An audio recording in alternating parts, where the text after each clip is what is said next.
Hey folks, this is Lonzo, the Godfather of West Coast Hip Hop. If you have new music and you want to play it on my show, the New Music Webinar, every Tuesday at 7 o'clock on Facebook Live, send it to hereismymusiclonzo@gmail.com. Me and my boy, Unknown DJ, and the chat room will give you an honest opinion, no strings attached, but we come in with the fire. So if you can't take the heat, don't step in the kitchen. Every Tuesday, 7 o'clock, Facebook Live. Send the music to hereismymusiclonzo@gmail.com. Peace. Hey folks, this is Alonzo, the Godfather of West Coast Hip Hop, and today my guest is a longtime buddy, longtime friend from up north, the leader of Time. No, I almost did it wrong. The leader of Club Nouveau, formerly Time Like Social Club. My man, one of the smartest guys I know in the game, Mr. Jay King. What's up with you, Jay? Hey, Lonzo, it's good to be here. I watch your podcast from time to time, Godfather. Thank you, Doc. Thank you. How they treating you, man? Hey, man, you know what? I don't care how they treat me. How am I treating me? That's the question. I'm not mad at you at all. Check this out, Doc. For those who know, we're going to go back for a minute, back in the beginning, when it was still Time and Social Club. How did that transpire, man? How did you guys come together? You had the big hit, Rumors. Give me the beginning, because a lot of people who watch my podcast are hip hop historians and music historians, and they like to know, they like to hear the origins of successful groups like yours. Well, I had a friend named Daryl Thompson who was an artist from Alaska. I was living in Alaska before I came back down to California. I'm from California, but I was in Alaska. I was in the Air Force for a year in Alaska. So I stayed there for a few years. And when I came back actually as a rapper in a group called Frost. Okay. We had a song called The Battle Beat. The Battle Beat. Okay. 1985. What's interesting is we're watching the LA Dream Team and the Wrecking Crew as they start to do dates in Sacramento and places like that. And so we're saying, man, we want to do that. I want to do what they're doing. And so in the midst of it all, of doing that, me and Daryl Thompson are talking one day, and he says, man, my brother is in this group and they need a producer. And they have this song. So the song they give me is a demo of Rumors. And it's okay, but it needs some work. And so I go into the studio with them and cut Rumors. So we cut Rumors. We cut a group called New Choice, a song called Love Is So Confusing. And we cut a group called The Active Boys, Hey Yo, What Up DJ. And so we cut these 3 songs. 2 of them are on J Records. One of them is on King 4 Records, and that's the New Choice record. And the Rumors record, one day I'm in the car with Randy Rand. You remember Randy Rand, we call him Big J.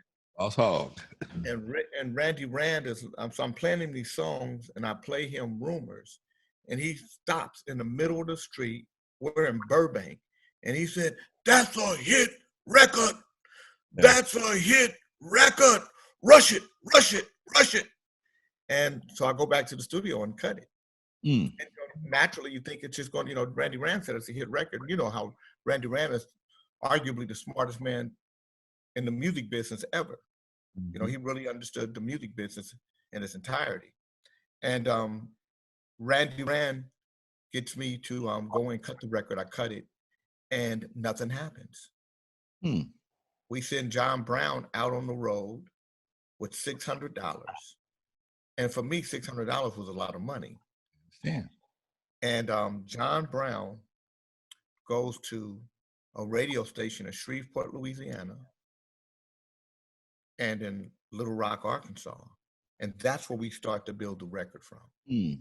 And interesting thing about 1986, which is the year that I'm speaking of, is that it's the same year or the year before, a couple of years before, where we had an issue with the air traffic controllers. And Ronald Reagan, locked out the air traffic controllers and then deregulated it. Well, in deregulating that, it deregulated radio. So when you and I first started in radio, a guy could only own 4 or 5 radio stations.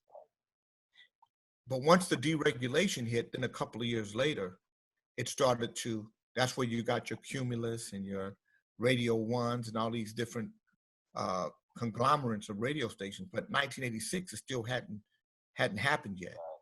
So, you know, we could go to different cities like Dothan, Alabama, Mobile, Alabama, Shreveport, Louisiana, Little Rock, Arkansas, and get our records played. Right. And that's what I did. Right. And slowly but surely, the record started building momentum. And up until that point, people said, you know, you can't make a record a hit nationally as an independent because you have to have national distribution. Right. And as an independent, it was difficult to do. You would start like Egyptian Lover, or even some of the Wrecking Crew records. You would start in one area, it would happen, it would get big, it would become a hit, but then you'd have to take that money and go to another area, and then it'd get hit. So it never really went up the charts. Right. I didn't like that concept. So I said, you know, I want to go around the country. And Randy said, you can't do it, you don't have the money. So I said, then I got to find the money. And I met a guy named Neil Spinelli. Neil Spinelli gave me $5,000. And then I went to distributors. And so instead of having Don McMillan talk to distributors for me, I started talking to distributors myself. So we released to Big State, to Schwartz Brothers, to Bassin, to Frankie's, you know, all these different, to CRD, to City Hall, and I released it at the same time to everybody. And so people said, you can't do that. You're an independent. You won't get the support. Well, out of KDKA, I went to to Dallas, Texas, and I made some friends there. And they played, and at this time, the first time that mix shows started to happen. And the mix shows started playing my records. And when mix shows started playing a record, all of a sudden this record started to grow. And the more this record grew, the more serious it looked to everybody else. And it lost its bullet at number 91. Wow. Got it back, lost its bullet at 55. Got it back. And then the next time it just took all the way off and ended up being a number 1 record in the country. And it was the sales of the record is what was unbelievable. When you said 3.5 million. Wow. Independently. And it blew, you know, and Donald, you know, Don McMillan didn't want to pay me. And so, you know, that's when I had to go and see him. Yeah. And you know, and I think everybody went to see him after that. But I can honestly say that I led the charge in going to see Don McMillan. You know what, Jay, you know, I look at you, you know me, I know you. We go way back. And people talk about the gangsters in the game, okay? They don't know who did the gang. We never been called ourselves gangsters per se. We did a lot of gangster shit, okay? You had to survive because they wouldn't. If you didn't, you wouldn't get paid. And well, you know, it was a tough time. You know, it was a time where, and you know, they didn't think that because you got to remember, prior to us, when you're doing the music business independently, you're doing it independently to get to a major. Right. So only following the road that was in front of us. And, you know, so everybody kept saying, you need to get to a major, you need to get to a major. But I said, why? I control everything. And I would have never gone to a major had me and the Timex Social Club stayed together. I would have never went to a major. We didn't have to. In my head, I'd done the hard work. I put the artist on a national scale. And, Don McMillan would force you to have to do things. I don't want to call them gangster things, but he'd make you have to do things that made him know that you were serious about what it was that you were doing. Mm-hmm. He didn't respect black folks. He respected your talent. He didn't think you deserved the money though. Well, I think, I don't even know if it was that more than it was that he had already, his pattern had been in place for a number of years. Right. And so, it was our job, in my opinion, to change the pattern for him. And that was my intent. My intent was, hey, every time you see me, you should be ready to write a check. So that's how I was able to get paid. Okay. Now, you guys went from Timex Social Club to Club Nouveau. How did that, that transpire? Well, because Timex Social Club, because again, I don't have a contract with these guys when we're doing it with friends. Okay. So, and this is a very, this is a very vulturistic business. Mm-hmm. When people see that you are green and you don't know what you're doing, they want your feast. Right. So Dave was a smart enough man, and was talking to enough people in the streets to know that there was no agreement between me and Timex Social Club. And so they signed a deal with him behind my back and didn't tell me. Okay. And so by the time I found out, of course I was furious. Right. And, you just want to do what you know how to do. More gangster shit, but you know better. Sometimes it's always the answer. And so, but me, Denny, and Tommy, we wrote Jealousy in the same vein of Rumors to, number one, show them that they weren't going to be able to reproduce the sound. And then number two, to tell the story. I can't tell you why these things continue to happen to me, but some people get so jealous of the smallest of all things. I tried to help some friends to help themselves to get their lives intact. They came out spreading rumors. Now I have to come out spreading facts. Let me tell you how it started and where it all began. I guess I was a fool to try and help my broken social friends. They told me if I'd help them, they'd be in debt for life. But when I turned my back to give support, they stabbed me with a knife. I don't need jealousy. I don't want the bad talk around me. And so, the story was just about us with the Timex Social Club. And so we were working on a song called Thinking About You. And they, so they, in the middle of all this, so when they left, the music for Thinking About You, we wrote a song called Why You Treat Me So Bad to it. And then we wrote a song called Heavy on My Mind, which is equal to Thinking About You. Okay. And so we got two songs out of one. And then, Benny, so everybody's talking to me, Larkin Arnold offered me $110,000 for an album, and of course we turned it down. Lil Silas, Jerry Griffith, these are all the guys, Scott Folks, these are all the guys that are the A&R guys at the different labels. Right.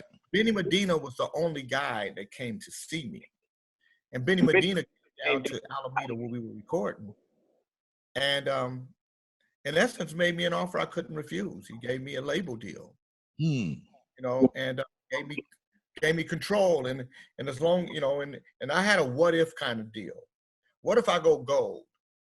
What if I go platinum? What if I go platinum and a half? What if I go double platinum? And so the deal got better as the what ifs happened. And so I ended up with a great deal. Okay. Before Jimmy and LAMF, before Lee R. Russell, before Andre, they all came after me. I was the first one. The year is 1986. Okay. All right. Now, how did you meet Randy Rand? Now, Randy Rand was managing World Class Wrecking Crew.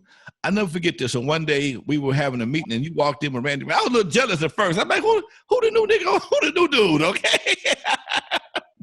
And he told me hit record, man.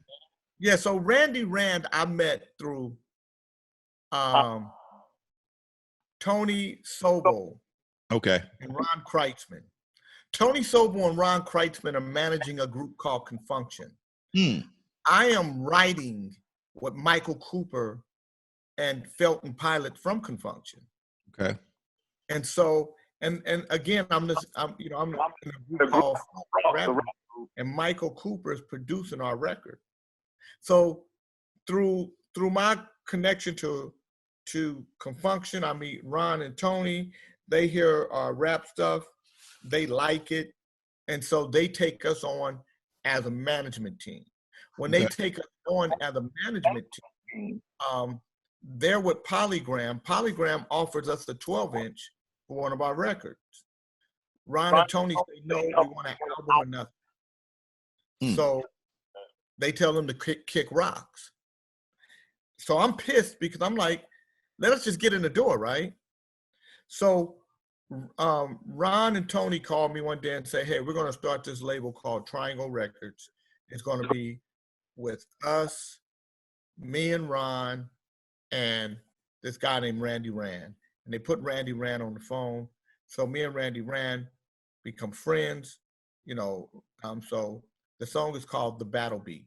So now it's time, people, we could take a seat because we're marching forward with our battle beat. We're storming, we're raging, we're on the warpath. Sucker MCs are going to fill our wrath. We're going to line you up, slaughter you like cattle. There is no way we're going to lose this battle. I'm telling you the truth. I am no pretender. This is your last chance to surrender. The year is now, the month and the day. I'm Jay, but Mark got something you want to say. So spit it, Doc, spit it. So that thing, right? So we think we got a hit record. Randy Rand needs money to go to radio. They don't have the money to go to radio. And so, so we're stuck. The record goes nowhere. And so I'm talking to Ron and Tony one day, and I say, why can't I start a record label? And Tony Sobel says, let me tell you something, Jay. You're a fucking asshole. What do you mean? You know how long we've been in this business? What makes you think you're a fucking pissant off the street? What makes you think you can just come and start a label? And he's just talking shit to me like this, right? So I hang the phone up, and I'm madder than a motherfucker. And I say, fuck that. I call this motherfucker back. I say, hey, Tony, you little punk ass bitch. The next time I see you, I'm gonna spit in your motherfucking face. Fuck you, bastard.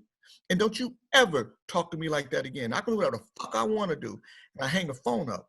And I call him back again. And I said, and you motherfuckers are fired. And I hang the phone up. And so I call Randy Rand. So when I call Randy Rand, Randy, I asked Randy why in this record, Randy said, I think it's a good record, and Randy talk, hey man, I think you gotta, put your hand, put your bitch, right, that's right. So, so Randy's talking to me, and Randy says, you got a hit record, but you need money. So I said, well, can I do my own label? And he said, yeah, but no matter what you do, you're gonna need money. So the first record I bring him is Rumors. And then that's when he said, you got a hit. And so, unfortunately, Randy was on drugs. And, and that Randy was, he crack had tore him up. And so Randy would go off and leave me sometimes by myself, which made me mad. Now, Lonzo, I've never drank any kind of alcoholic beverage from wine or anything of the such, nor have I ever smoked a joint or or weed or whatever, or crack or anything like that. I've never been high before, so I don't know anything about that lifestyle. And it was it was disheartening for me, but I was mad because I never saw it as a sickness the way I do now, and how I grew to see it as I knew Randy, because Randy was really a great man who I don't think I could have made it as far as I made it in the business without his tutelage. None of us would have, man. He was there for everybody. So that's how me and Randy met. Okay. Now we done laid the groundwork for the history. What are you doing now, Doc? I know you guys are still touring. I still see your flyers. I'm trying to get Wrecking Crew back out there. I see you guys are still touring, and I follow you. I follow you on Facebook and Instagram. I see you doing some things up in Sacramento, man. I'm proud of you, boy. Tell my folks what you're doing, man. Well, I'm the president of the California Black Chamber. So the California Black Chamber is the state chamber. So we have about 24 chambers under us around the state. So I sit on the board of Caltrans, High Speed Rail, and DBS, which is Department of General Services. I sit on their small business councils. I'm the chairman of the African American Leadership Committee with Caltrans. I sit on the police commission in Sacramento, and I'm the creator of the North Sacramento Leadership Group. I do radio 3 days a week in Sacramento on KDEE, and I do a radio show for Highlands Community Charter School called It's Never Too Late, 1 day a week for 1 hour. Yeah. And so I'm busy, you know, and of course I manage Cameo. I continue to work. Oh, you manage? I didn't know you managed Cameo. Yeah, I have for the last 3 or 4 years. Okay. So, and you know, and really, I just, you know, I wake up in the morning and I decide I want to do something new. I'm getting ready to start a clothing line. Okay. So, you know, I just try to make life interesting for me. Every day I wake up, I don't know any limits to living, you know, into exploring who we are. And I think that's the one thing that we have to really become comfortable with, is exploring who we are. I mean, even you, I've watched you over the last few years really break outside of your normal drudgery to do something new, you know, with the podcast. Yeah. The club thing, man, I love the club business, but the club business has changed so much. It's been a year. In fact, I think, if I'm mistaken, man, I think it was a year today. We was a year around this time last year. We was in Sacramento.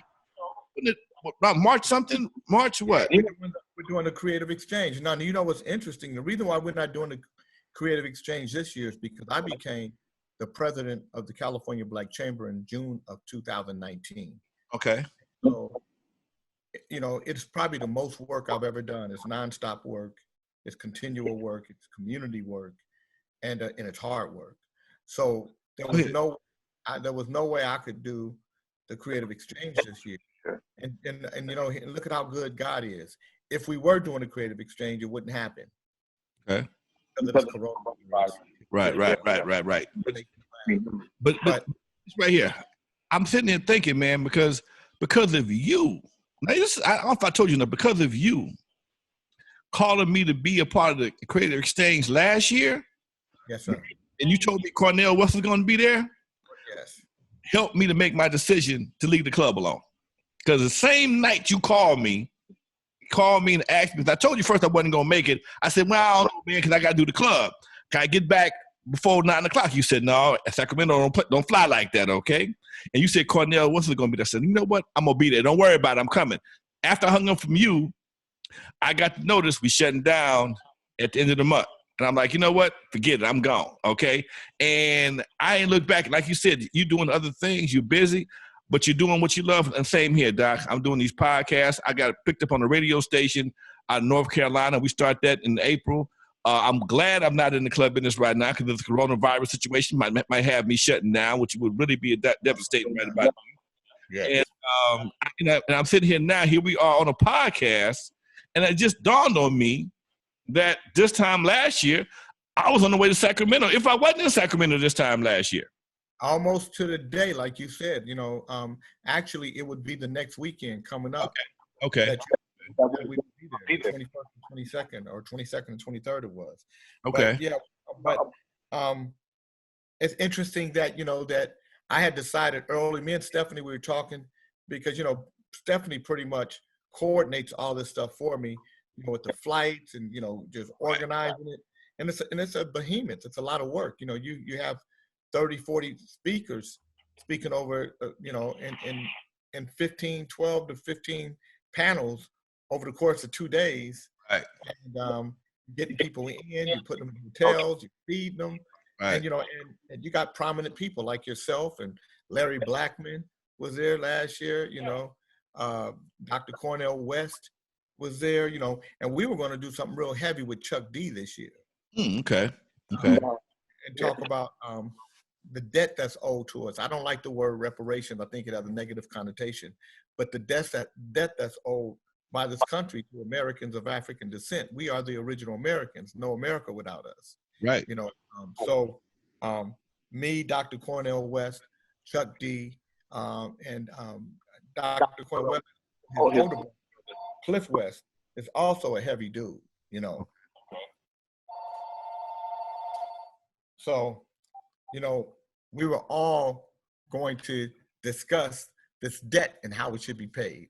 And we're going to have police chiefs around the country coming in to talk about how, you know, how policing has to change if it's going to be trusted by the community. Right. We're going to have some really heavy conversations. Of course, we're going to still have the music stuff like we do. And, you know, one of the highlights is when we do the listening sessions and, you know, the music critique sessions. Those things were going to still take place, but we're really expanding the process of and the thought process of it all. That's cool.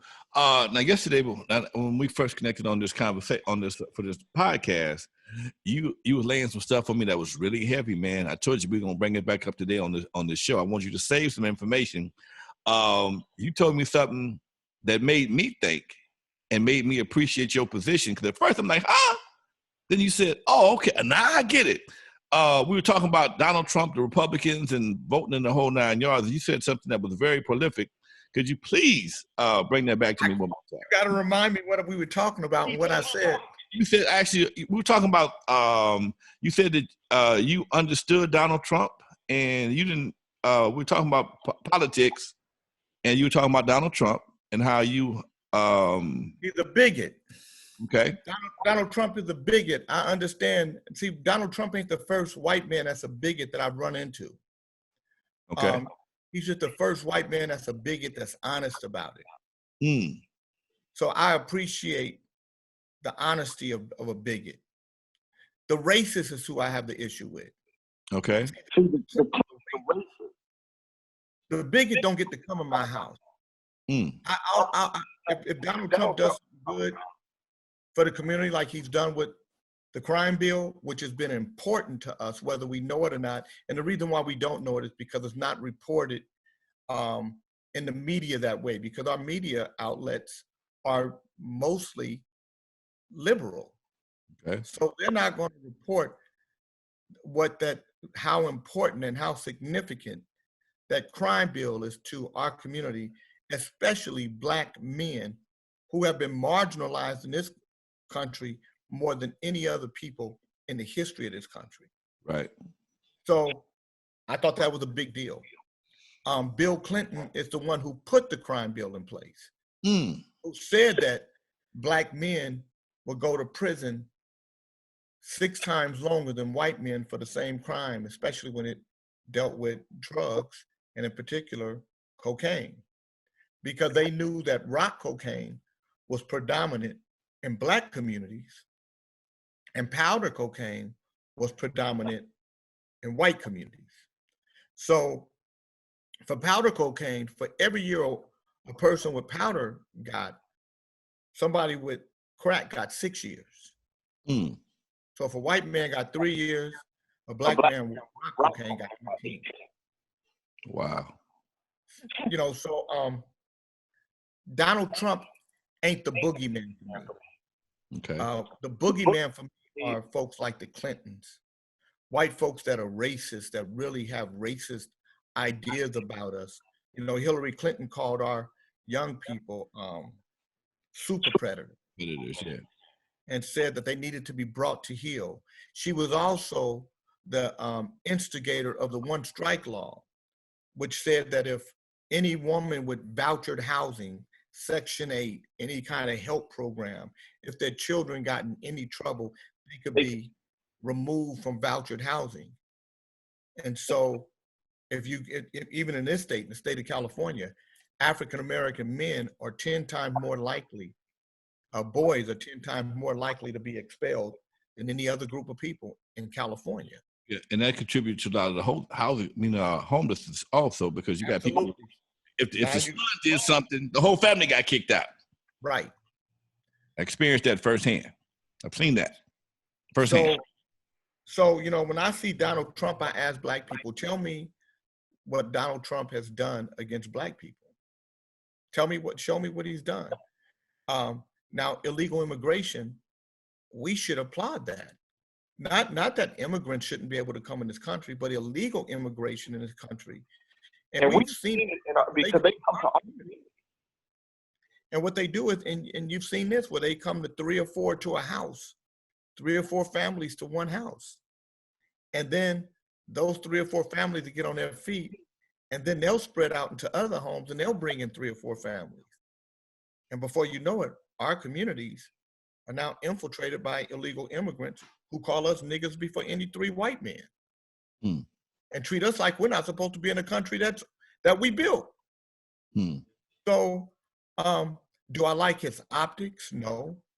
Do I like his language? No, I think he's incendiary. And I think it's, his insensitivity and inexperience at being presidential show up in those times. But if you ask me, do I agree with some of the policies? I'd have to say yes. And I know that we're not supposed to say that because Donald Trump is the boogeyman. But he ain't been the boogeyman for me. I'm in the stock market. The stock market's been good to me. And I think if Black folk were more involved in the market, we'd probably see them different as a community. And if we were in the stock market, we'd make so much money that we'd change 100 years in 10. I'm gonna give you an example. I had a guy who I told to invest $127 in an Apple option. Now the option isn't like buying a stock. If you buy a stock in Apple, you pay $190 for it, and if it goes up $1, your stock is worth $191. If it goes up $5, your stock is worth $195. If you buy it at $190 and it goes to $300, you got $110 margin there that you make, and you get a dividend twice a year. You'll get a dividend from them somewhere between 68 cents and probably $1.25, and it don't sound like a lot of money unless you got 100,000 shares, and then 100,000 shares, you're getting $61,000 to $125,000 every 6 months. Okay. That's a nice little change. You can live off of it. And you could have bought Apple for 56 cents in 1997. We use products that we don't purchase in stocks anyway. But an option is a derivative. It's like you don't get to own the stock, but you get to control it in a contract that's 100 shares. So you get to control 100 shares, and whatever value it goes up, you get to get that money, and you get to own it. Let's say in this case, he bought it from July to January, and he bought the $250 car when the stock was traded to 190. And so he was betting that $250. Okay. He bought $187 or $1.27 per option per share times 100 shares. $127. And the good part about it is that if it goes up, you get the money. You get whatever it goes up to. If it goes down, you lose $127. Okay. You lose. So he bought it in July. By January, when he sold it, when it and he could have sold it any time in between, but he chose to hold it all the way to the end of January, and he sold it for $6,177. Okay. He had a 3,800% return on his money. Wow. And he said, "Man, I should have bought more." And I said, "I had to break my neck to get you to buy one," because we've been conditioned to be victims. We've been conditioned to not participate in all of the spoils of America. But if we really want to change as a community, then we have to become financially literate. And that's another thing I do every first and third Wednesday. We have a financial literacy meeting. We started with a group of us. Started off with 30 people. Now we're about 70, 80 people. And we're growing. We're doing a community investment fund. We're going to get people to $100 a month into a fund, and we're going to start buying back our community. And we're going to go to businesses like Starbucks and McDonald's and Popeyes. We want to own a piece of you. We're not asking for free. Here's our money. We're going to put money on the board. We want to get a piece of the profits. This business for you in our community. Amen. I got $100. You know what? And so we want to do it all across the state and then all across the country.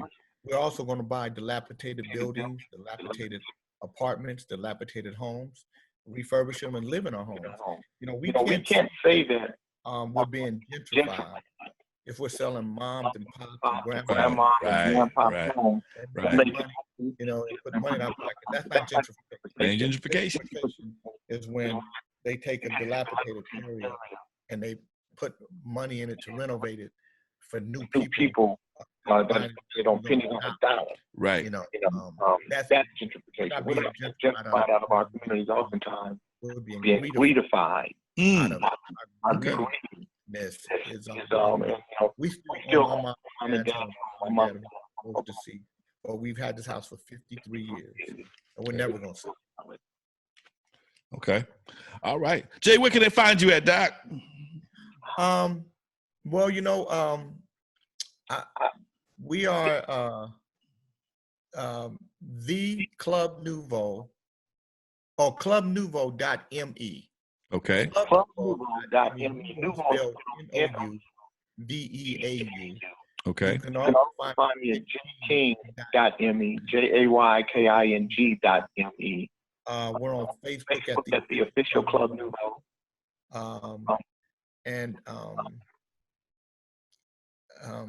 I am the official J King on Instagram and JKing3 on Facebook. Okay. Much love, man. I cherish your friendship and your information. You always got a different perspective on some obvious stuff. And before I go, what's your take on this Corona situation, man? It's just funny to me. It's laughable. You know, I don't think people realize that Corona started back in October of 2019 in China. Okay. So, but it's been around since 1958. You know, okay. different strands. Okay. But this particular one, COVID-19, started in October of 2019, and from that time moving forward, about 4,000 people worldwide have died. Okay. Influenza to date has killed 16,000 people and put 280,000 people in the hospital here in the United States. Regular flu. So when I look at what's taking place, I say, wow, you know, the 24-hour news cycle and pandemonium is interesting. I look at this as the powers that be saying, let's see how much control we have over this. I said the same thing. You know, and so this is a practice test. Practice. How much control they have. And so the virus will go away in 3 weeks. It won't be, but it's just a test. And so we got a lot of shares amongst us, and we see it right now today. You know, the sheep and parrots following what they see other people do, people hear other people say. But if you really just get some simple, and it don't take a lot, just investigation, it will blow your mind. You say, "Wow!" Everybody will stop and say, "Why are we doing this?" Right. So it's silly to me, but I understand how silly we are as a country right now. Yeah. I mean Donald Trump's the president, so come on. Come on, dude. All right, with that right there, man, we're going to wrap this show up. Jay, thank you very much for taking time out your busy day to sit with me, man. Much love to you in all your ventures. I'm coming to see you in Sacramento sometime in the near future. Keep me posted on that investment situation because I definitely would like to be a part of that. And I'm quite sure. I'm going to send you a link to Robinhood. Okay. Robinhood is an app that we use. I got Robinhood. Okay. So if you got Robinhood, let me tell you, you should be buying right now. As low as this market is right now. Yeah. Okay. Man, you should be. I'm looking at this market right now, saying, I mean, it's so much good stuff to buy. I was looking at American Airlines. It's down to $16 a share. 16. What's the highest it's ever been? 40. Let me see. Yeah, what's the 52 week high was 35. Okay. Right, and the 52 week low was 13.12. Right now it's 14. Wow. So I'm buying American Airlines this week. All right. What else you got? What else you got? Well, I got Apple, I got Bank of America, I got GE, I got PG&E, I got GM, Bank of America, Kronos, which is a cannabis stock. Now, wait, hold on. As for somebody who says, you know what, I want to take Jay's advice right now. I don't have a whole bunch of money. I want to get in the game. What would you recommend to your top 2 stocks? Well, I would say, any of the, anything that you can buy right now, you're going to buy at a discount. Starbucks, $69 right now. Okay. Starbucks, in its heyday, Starbucks was $90 something, $99, and it's $64 right now. It is like $78. Wow. That's Twitter, anything that you buy, you should consider owning. Absolutely. You're already supporting it. You're already supporting it. Twitter is $29.